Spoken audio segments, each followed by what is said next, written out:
Okay, kagagaling ko lang ng trabaho at dumaan muna ako dito sa boarding house para daanan yung aking mga tubal, tsaka yung bag ko, helmet, accessories ng ating camera para makauwi na tayo ng Dolores, Quezon para magawa natin yung motor ni Sir Melendres na ipinagkatiwala sa atin para gawin.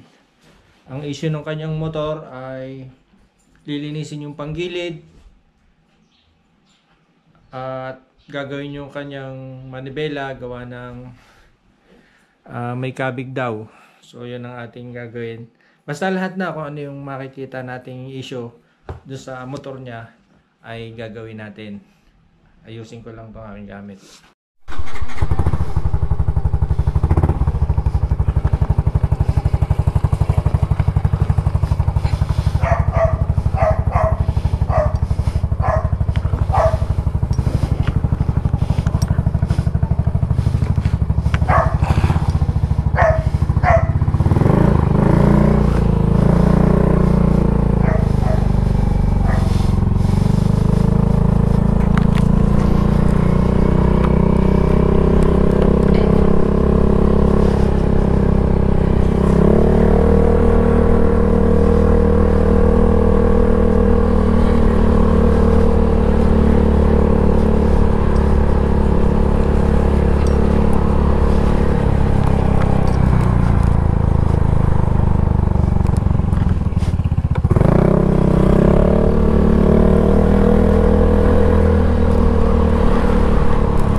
Okay.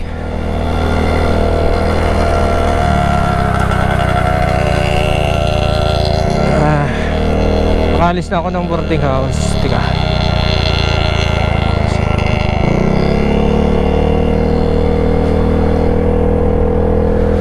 Okay, nakalis na ako ng boarding house at 11 AM na.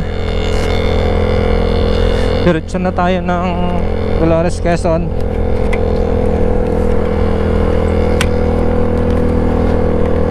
Sama ng posisyon ng aking salamin. Nasa taas. Malalaglag. Teka.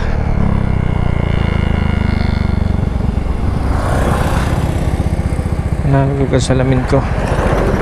Wait lang. Yan. Sumabit ka sa tenga ko.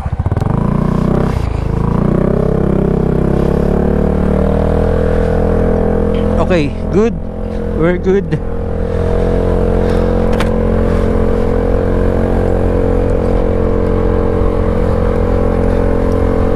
Kanina, nung unang arangkada ko, patakbo na ako ng ilang kilometro mula doon sa planta. Pinakikiramdaman ko ang manibela nito ay medyo nalaban nga. Tama nga yung sabi ni Sir Mel na yung motor niya daw ay parang nakabig o nalaban yung manibela. Meron nga. Kaya ito yung gagawin natin. Pero yung takbo niya, yung hatak niya normal naman. Tapos yung amoy ng tambutso niya medyo masakit na sa ilong. Nakakabingot na. Kaya yun ang ating gagawin. Tapos isa pa, yung preno niya medyo malalim na, mahina ang kapit. Check din natin kung makukuha pa sa linis. Pag hindi na kaya sa linis at manipis na, papalitan na din natin. Dito ang daan natin sa may Santa Teresita. Ang lusot nito ay sa may Alaminos.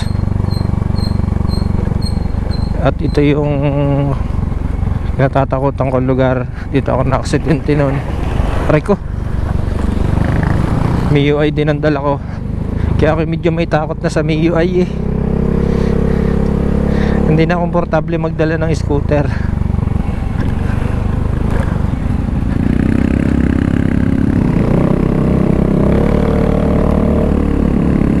Nalaban talaga yung kanyang manibela, parang matutumba.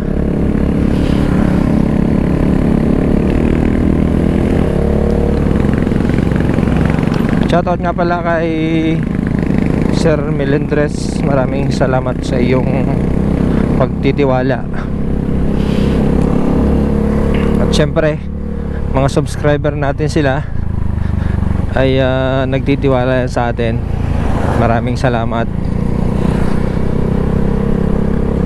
Sa mga bago nga pala sa channel ko, ay subscribe nyo na yung channel ko. At marami naman tayong video dyan.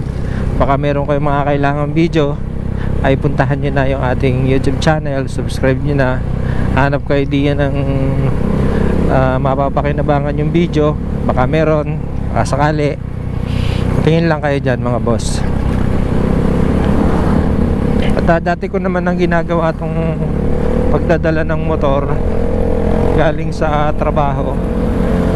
Hindi ko lang ngayon ito ginagawa. Matagal ko na ginagawa ito. Pa yung sa cellphone natin. Teka, sa cellphone.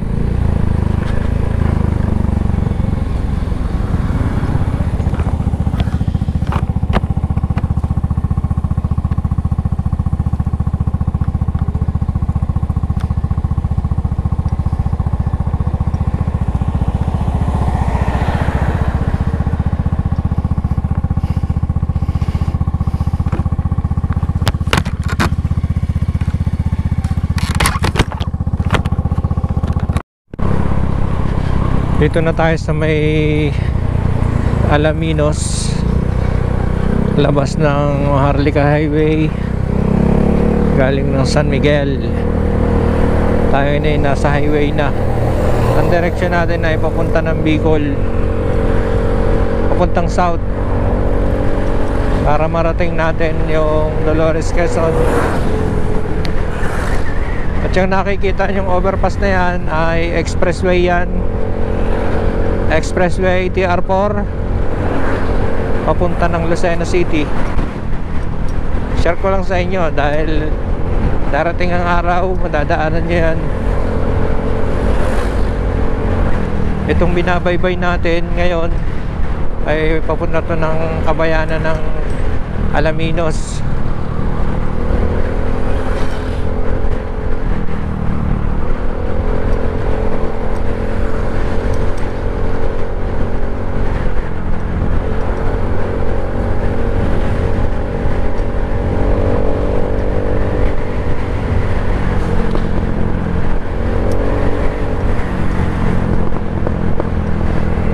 Pag-usapan natin nga pala itong motor na to.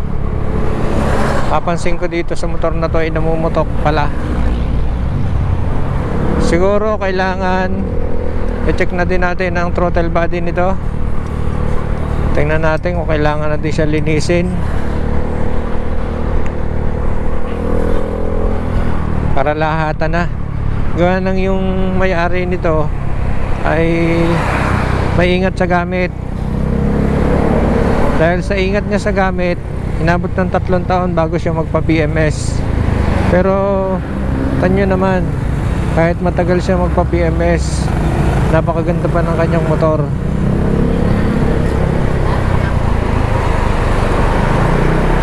CRF 150 ang nasa una natin.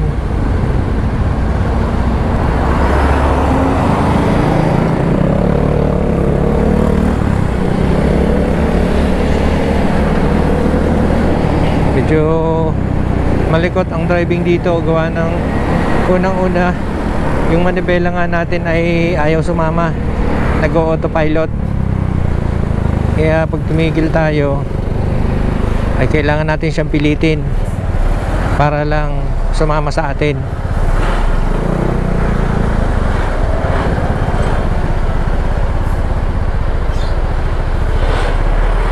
Sabado uwian, madaming sasakyan.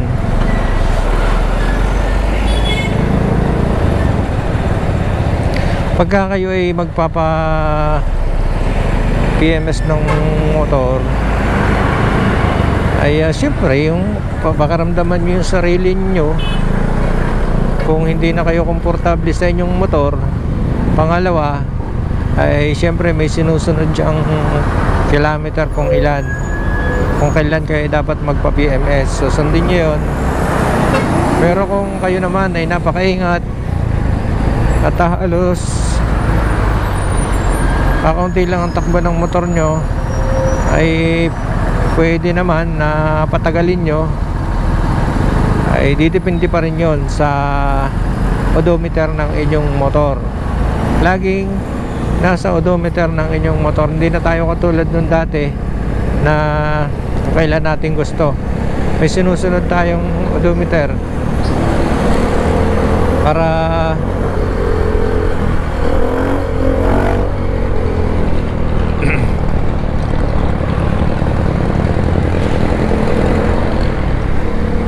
kung kailan tayo pwedeng magpa PMS. Pero kung yun nga, ang takbo nyo ay hindi naman kalayuan, malalapit lang, ay malamang tumagal nga ng ganong katagal. Hindi nyo ginagamit pang tatratan, yun, pwede.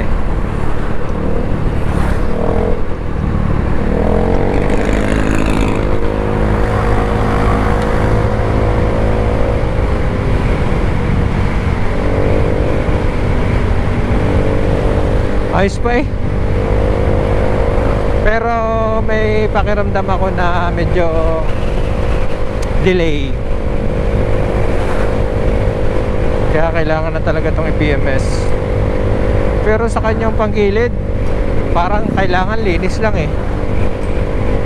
Wala pa ako nararamdamang lagutok o ano, wala. Pero yun o, namumutok.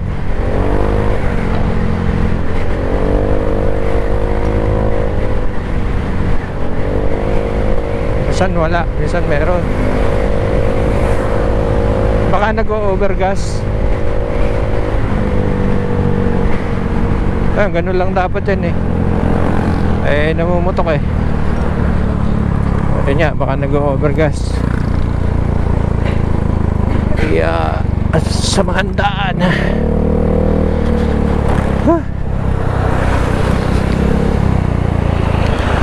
itong daan na ito ay papunta ng Lipa, at ang dinidiretso natin ay papunta ng San Pablo, Laguna. Mamaya malapit na tayo sa boundary ng San Pablo.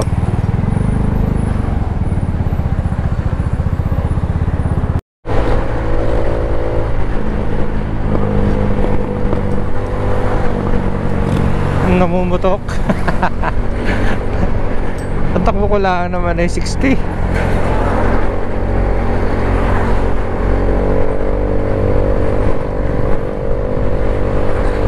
Bakbak tayo. Manahan natin tong truck.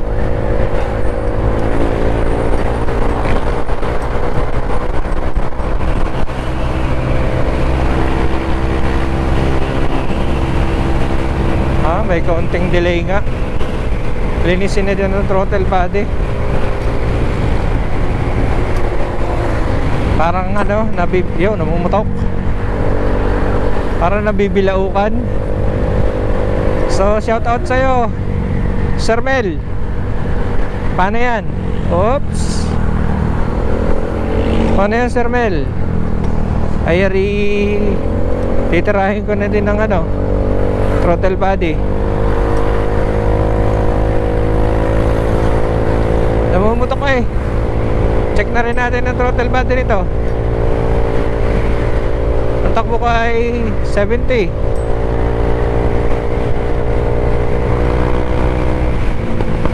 Ay, dapat diretso lang ang pagbalik nun. Walang masyadong putok. Namumutok eh. Parang naka-backfire, rapid backfire.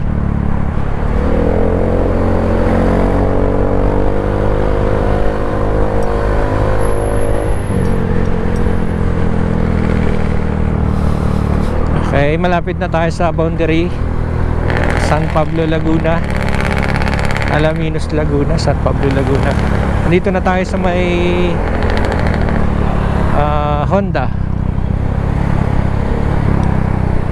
Napakainit ng panahon, mga boss.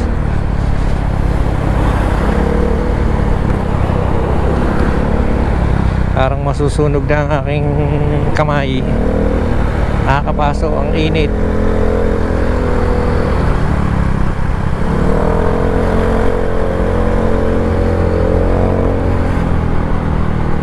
Dito, traffic dito. Papalaban tayo dito ng trapikan. May ginagawang karsada dito. Papalusot-lusot na lang tayo.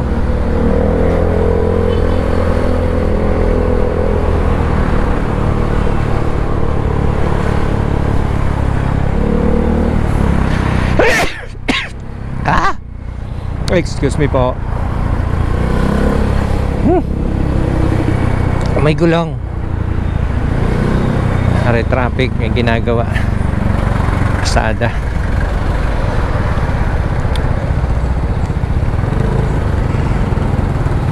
Sama ng daan dito.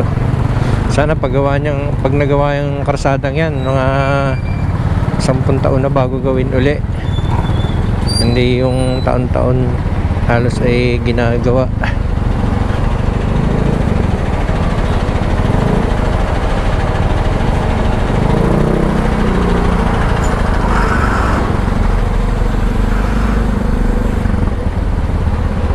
Taon-taon halos ay ginagawa. Sira lagi ng sira. Yeah. Sinsya na, Sir Mel. Palaban ng iyong motor. Garniandaan ko din eh. Nanonood siya ngayon sa ating vlog.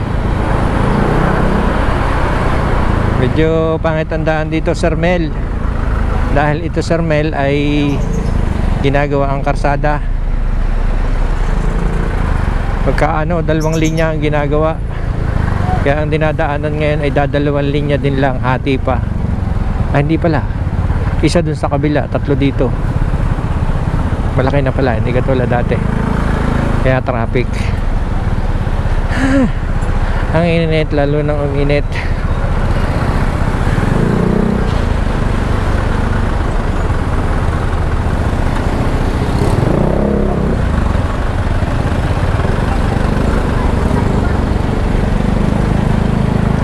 Yeah.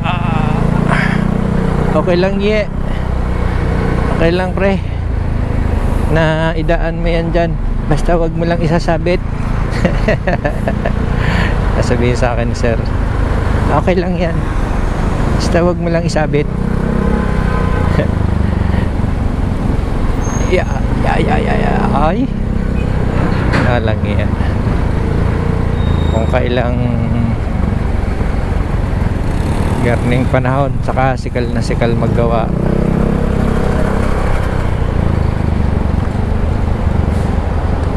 Flasher. Tama nyo, 3 linya na lang nadadaanan. Ang init, sobra.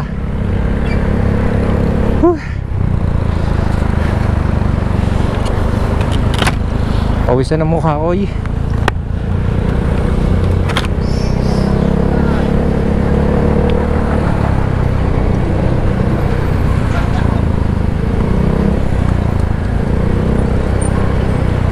Patayin ko na muna ang camera at mauubos ang oras natin dito. Andito na tayo sa may makalampas ng bayan ng San Pablo, sa may Kalihan, malapit sa Meralco.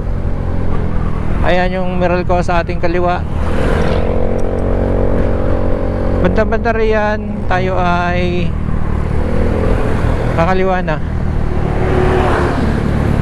Gawa ng kung doon tayo, ano kaya? Diretso na lang ako. Diretso ng Chaong. Gawa ng kung dito ako liligo pa Dolores, aahon pa paroon, tapos babalik din. Chaong na lang kaya. Kaso traffic. Ay, ano na lang. Dito na lang, kakaliwa na lang ako. Nagka-traffic eh. Ito na lang para wala na akong intindihin. Okay lang sana kung hindi traffic ay nagta-traffic. Ay didini lang tayo sa ating original na daan, pa Dolores. Itong mga sinusundan natin ito, iba dyan ay pa Dolores, yung iba ay banda rito lang, dadaanan papuntang Dolores. Ilang ano pa din naman, ilang barangay bago dumating ng bayan ng Dolores. San Pedro yata, San Pedro, tapos Santa Elena, tapos San Cristobal, sunod ay Bana, Dolores na.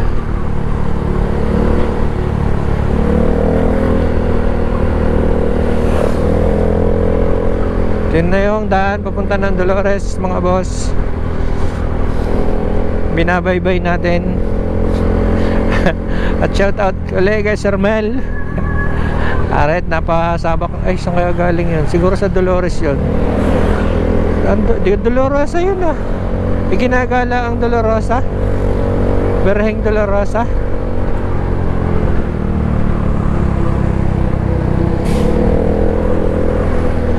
Kaya pala may pare dun kanina sa gilid at nag-aantay.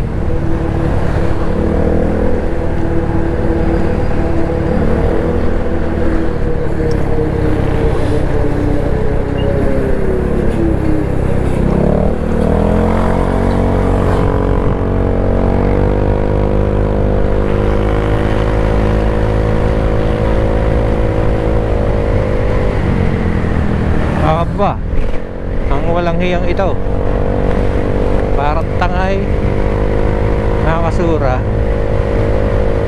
nanalubong eh.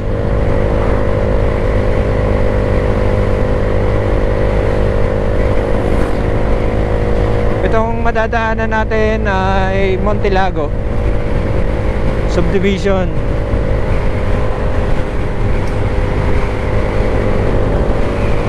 Napadali ang motor ni Sir Melendres.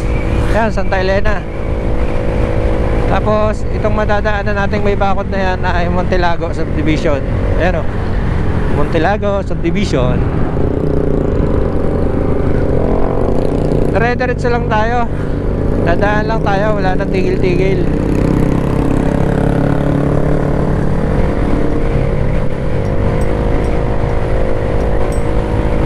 Ingay ng tambutso na rin. Ang lakas eh. 60 kilometers per hour lang naman.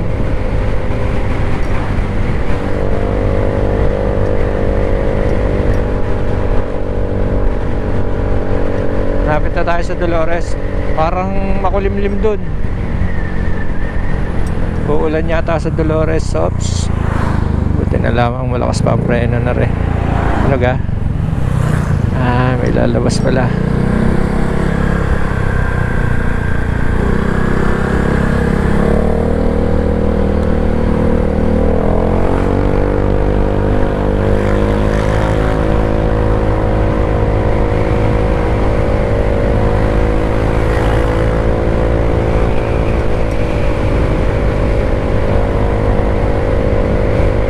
Ito ang tinatawag na Santa Elena.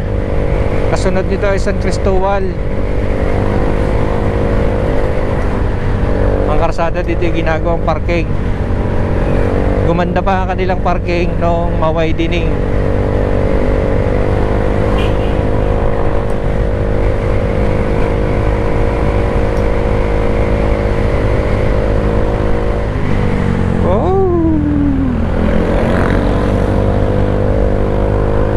Yan, San Cristobal. Andito na tayo, San Cristobal. Ang nakakasakop dito ay San Pablo pa. Ang boundary yata nito ay niyabag ang boundary nito. Bandaran pa eh. Bandaran nito. Hindi naman itong tulay.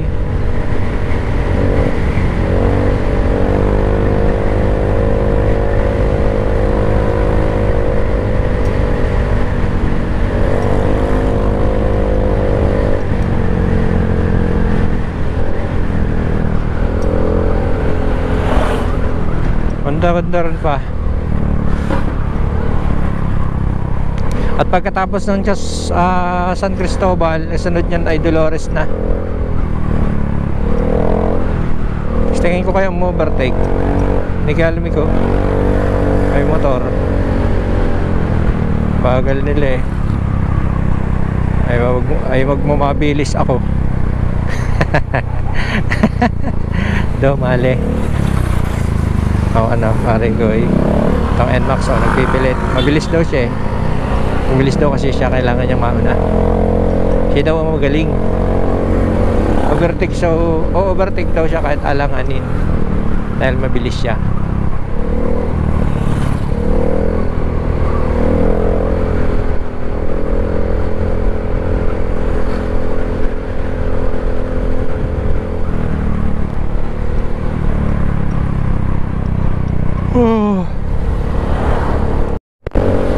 Hindi ko makita yung boundary ng Dolores at saka ng San Pablo, Laguna. Dalampasan ko na yata.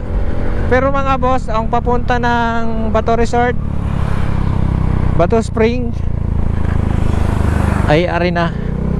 Ayan, nasa kanan yung yan. Ayan, nasa kanan yan. Yan ang Bato Spring. Diyan yung matatagpuan ang paliguan na umaagos. Napakalamig. Talagang bukal. Busy dito ang pagpapalawak ng kalsada eh, oh.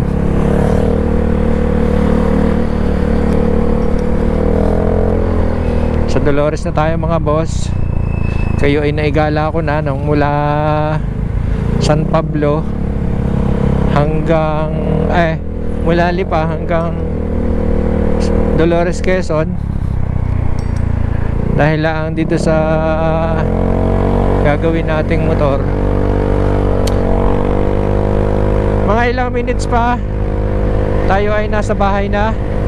Siya nga pala, check tayo ng oras. Teka lang, hindi digital ang ating ang ating motor. Susunod bibili tayo ng NMAX, yung may oras. O kaya naman yung Honda Click, ay oras din yun. Ganda nga naman dito. Nasa Bulacan na tayo mga boss, at ang oras ay alas 12. Umalis tayo alas 11, magka-alas 11. Kapag isang oras na biyahe, alas 12:05 nandito na tayo sa Dolores pa lang. Wala pa ako sa amin. Bayan ng Dolores pa lang to.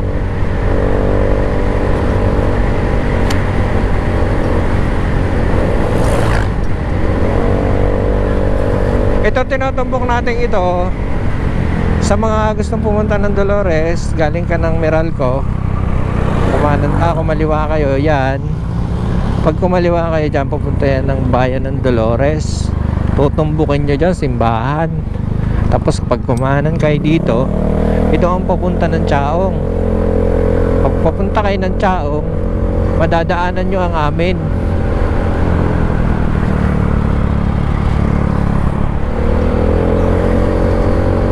Pag nadaanan nyo ang amin, hanapin nyo ako doon. Wala ako doon. Ay nako, lagi akong wala doon mga boss. Nasa trabaho ako. Kaya ako hindi nyo mahagilap doon. Ito yung pa amin, mga 2 kilometers. Kunwari tayo mabilis.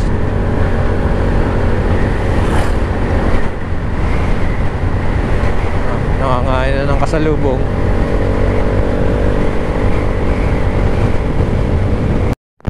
Okay, 12:15 tayo ay nandito na sa amin. May checkpoint din eh. Animal quarantine daw. Kino-quarantine ng animal. So ayan, hanggang dito na lamang mga boss ang video ito. At kita-kita tayo sa susunod na video. Ito na yung amin. Ito, nakikita ko na si Utoy. Iyon. Otoy Pogi.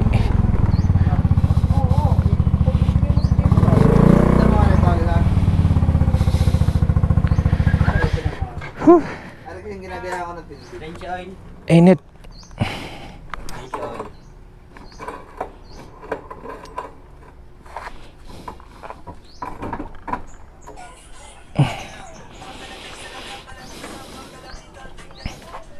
French oil yan po.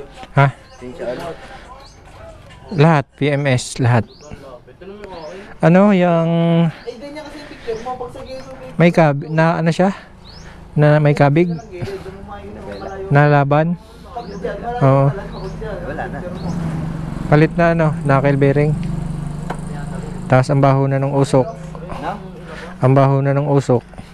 May tama na to. Ang panggilid naman i-check din, lilinisin.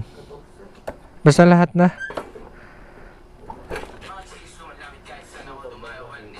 Meron nga na. Ayo. Ayun, meron nga. Eh, diferensya nga ang knuckle. Bilhin mo na lahat ng